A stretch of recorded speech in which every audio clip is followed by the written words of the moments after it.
What's up guys, welcome back to another video. Hope you're doing well today. As you can see, I've switched up the mankini, so at least we're colour coordinating today. Just switched her out for a new one at the shop. But the track that we're on today, you can see it's a bit of a bare bones one. However, don't let that fool you. It is a hell of a lot of fun. So this is JGMX Imagination. And it essentially is just a massive sandbox, just like sandpit, a really fun flowy track to ride. However, here's where things are a little interesting. So this track was uploaded to MXB Mods by a user of the name of Untitled. Now, to my knowledge, it comes up with Untitled when someone has been banned from MXB Mods. So I'm not sure where I stand really in regards to this track, but the track itself is still up and available to download.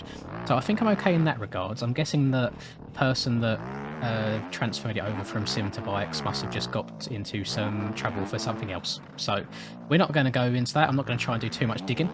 I'm just going to enjoy this track for what it is, and what I'm actually going to do is turn off my reshade settings for a change, because the sand colour on this track is so bright that it generally hurts my eyes when I've got my reshade glowing off of it. It just reflects right into my eyes and it's basically like pure white, and we're not a fan of that. So we're going to do some laps. We're going to try and get a bit of a flow going.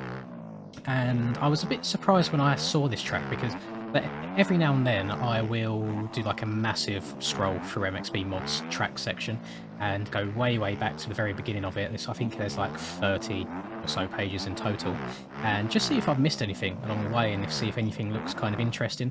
And this is one of them. So I thought that I had covered all JGMX tracks in this game, but I guess not. So I hopped on it, done a few laps. Didn't actually intend to do a video on it at first, because obviously, as you can see, there's not really much in the way of objects or environment as such. It is just a height map that's been transferred over from Sim to Bikes. But once I'd done a few laps on it, I thought, hang on, this is actually quite enjoyable, and I thought I'd share it with some of you guys, because maybe some of you haven't played it before, haven't seen it before. I've certainly never seen it myself on an online server, so I don't know if anybody has a Deddy that watches me, you want to throw it up there at some point and have a rip around with some friends. But it's definitely one that I'm going to keep on my track list when I clear it out every now and then, just to have some fun on. I think the main thing for me is, so since beta 17, a lot of the sand tracks have gone really downhill, let's say. You know, the traction has been less than good. You can slide out very easily, even in like straight lines. You open her up a bit too much and your back end can come round on you.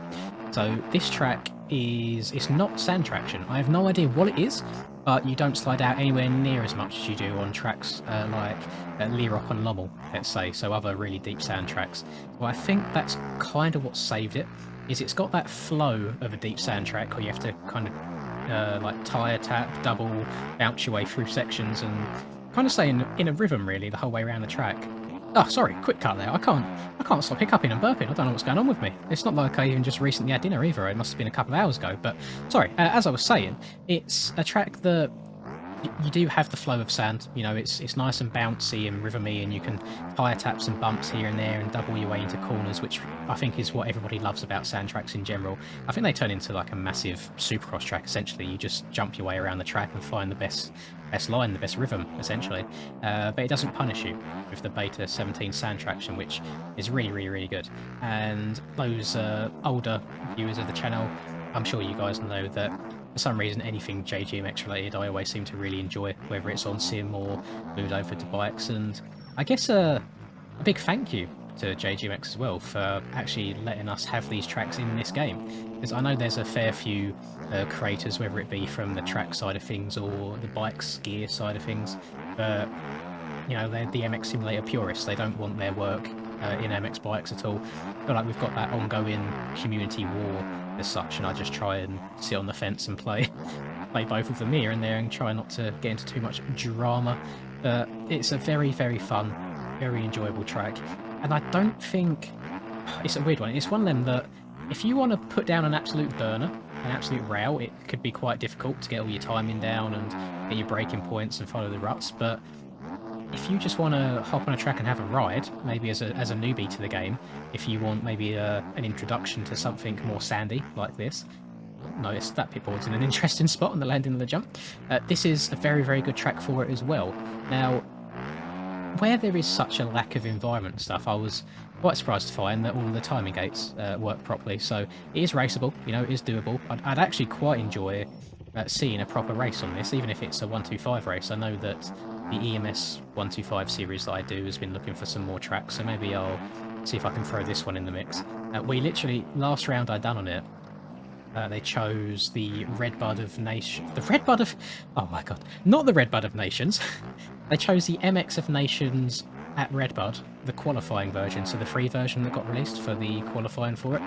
And I hadn't played it with a road till then. And it was really good for the first few laps. And then there was just some absolute death holes that started appearing out of nowhere, which was a bit of a shame. But it was exactly the same scenario as Fox Raceway / Parlour, whatever you want to call it, round 12 of ARL.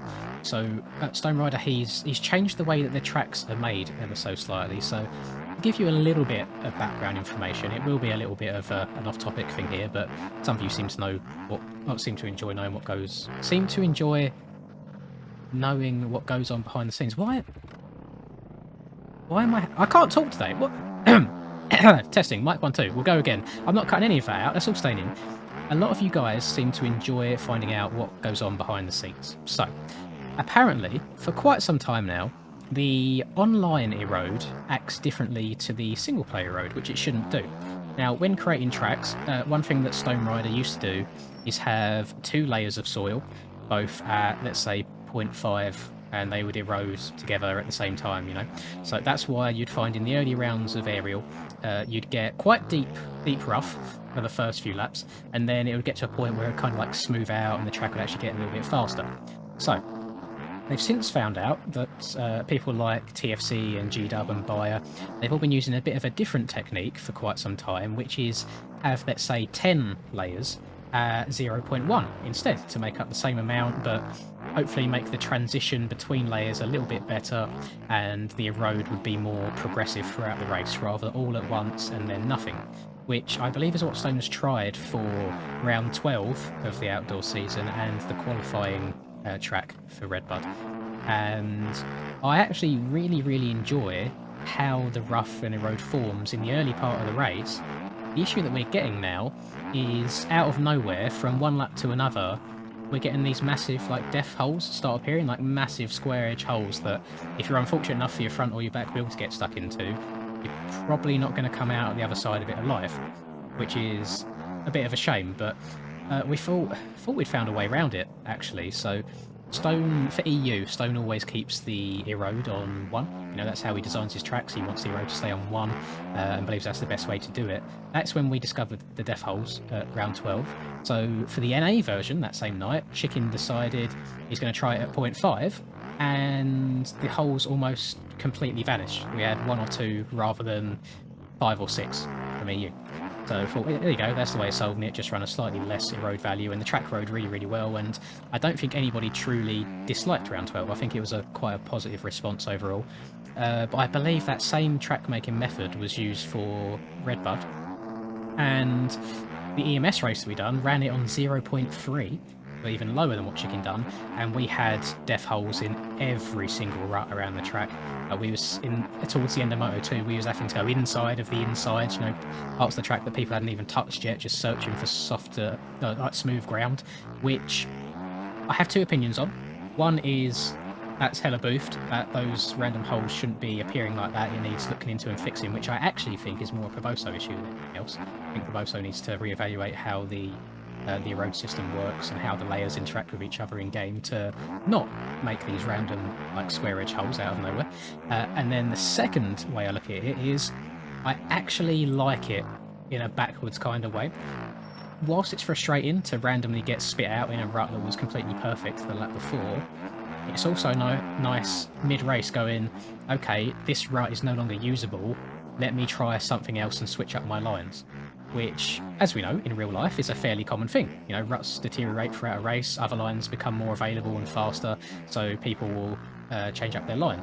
Not myself personally, because I get stuck into my groove and I stick to it. I get scared to venture out and try something different. But good people will do that, not me. So to do it in game, even if it's for the wrong reasons, like the rut literally implodes you if you touch it, having to switch lines mid-race is incredibly satisfying and a little bit more on the realism side of things to me. Because I think to now you can get away with, once you've got your line down and you've memorised it and you can hit your rut time and time again without any issues, you're flying. You know, you've learnt the track and that's it. You have no reason to mix things up mid-race. But the fact that we now have to change them, even for the wrong reasons, like the game being broken, it's a bit refreshing for me. It's a breath of fresh air. Don't get me wrong, it's incredibly frustrating when you go into a rut and all of a sudden you implode because there's just a valley appeared in the corner out of nowhere. But it's the same playing field for everyone, you know, and I think it really lends its hand to the more race savvy riders, the more tactical riders, which is why, for example, in the EMS race that I just done, myself and Chicken, we didn't have amazing starts, but towards the end of Moto 2, we both switched our lines up, changed things up, found better ruts, and worked our way towards the front. Of course, him being the better rider overall, absolutely whipped my arse in the last few laps because my lap times dropped by about 10 seconds. We won't go into that too much. I may have crashed a few times every single lap. But it was nice. It was really fun, and just something a bit different, and it keeps your brain working. There's nothing that I dislike more than being on a super fast track like qualifying Redbud, for example, or let's take old school Baja, which other tracks are really fast. I can't think off the top of my head, but you know what I mean. Them tracks that you don't have to shut off much at all, or if you do, it just ends up being almost like MotoGP, where you just apex outside to inside and there's no ruts or anything. There's nothing to think about. I hate racing tracks like that for 20 to 30 minute races. I find it just gets boring, you know, and not to mention the old hand cramps because you haven't got a chance to let off the damn throttle. So yeah, having the switch rings up, it's nice. I enjoy it. I suppose, long story short, it's good and it's bad for different reasons. So maybe that's something that needs raising to Barboso, because it shouldn't be happening. I think the issue that we'll face in terms of fixing it is how replicatable it is. He likes to see evidence himself and see how he can recreate it, which I'm not sure is possible with only a handful of riders. I think you would need a full lobby to get those same results, but we'll see. We'll see how it goes. It should be interesting. I also found a bit of a bug in the game the other day, which I don't know if you guys want to utilise. I don't know why it would ever come in handy. So if I'm riding along normally and I press my look back button so he looks over his shoulder, if I then hold down the trick button and let go of the look back button, I will stay looking back even when I'm not. So I've got this lovely look back animation. As long as I hold the trick button down, when I release it, he will go back to looking the right way. The only way this will break is, there we go, if I go up too steep of a surface and it tries doing the knee knocker animation. If I'm doing it downhill, it won't break at all. It will stay like it the entire time. And I just thought that was, can I do it looking like this as well? Have I got enough fingers to do this? No, it doesn't work when you sat down. Only when you stood up. Just thought that was interesting. I've never seen that before, and I can't even remember how I came about it. I think I was racing with Chicken and Rum and looking back, and then trying to do tricks at the same time. But little fun fact for you, another thing broken with the game.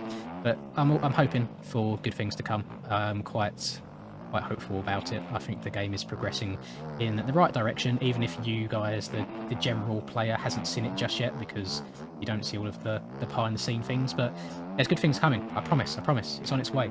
I haven't really spoke about the track too much because there's not a whole lot to say about the track itself. You know, it's just a sand track. There's no environment to it at all. The decals aren't anything fancy. I mean, I do like the colour of sand that it uses. It's quite nice. Obviously, I've had to turn my reshade settings off for it, otherwise I think I'd blind myself. But definitely give it a go. You know, I'll leave it down in the description, and of course I'll leave the Mankini link down below as well in case you didn't get it after yesterday's video. But if you did enjoy the video, if I can ask, please do drop a like on it and even leave a comment. You know, just get some interaction on the video. It really helps spread it out to more and more people. What is your... I need to do this more. So, question of the video. What is your favourite sand track in MX bikes? I know there's not too many of them, but everyone's always got their favourites. I know some people actually adore Lommel, some people adore Lierop, and maybe there's some other ones that I've not really covered before or looked into.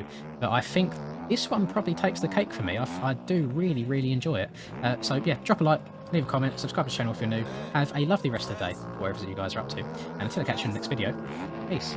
I'm working hard, I'm sacrificing my life, I'm sacrificing my mind, I'm sacrificing my sanity, but most importantly, I'm sacrificing my time. Boy, I feel fine, I feel like I am a king. Honestly, I can't complain. Even with faith that's the size of a grain of some salt, I will still move a mountain and do what I want. I got salt to be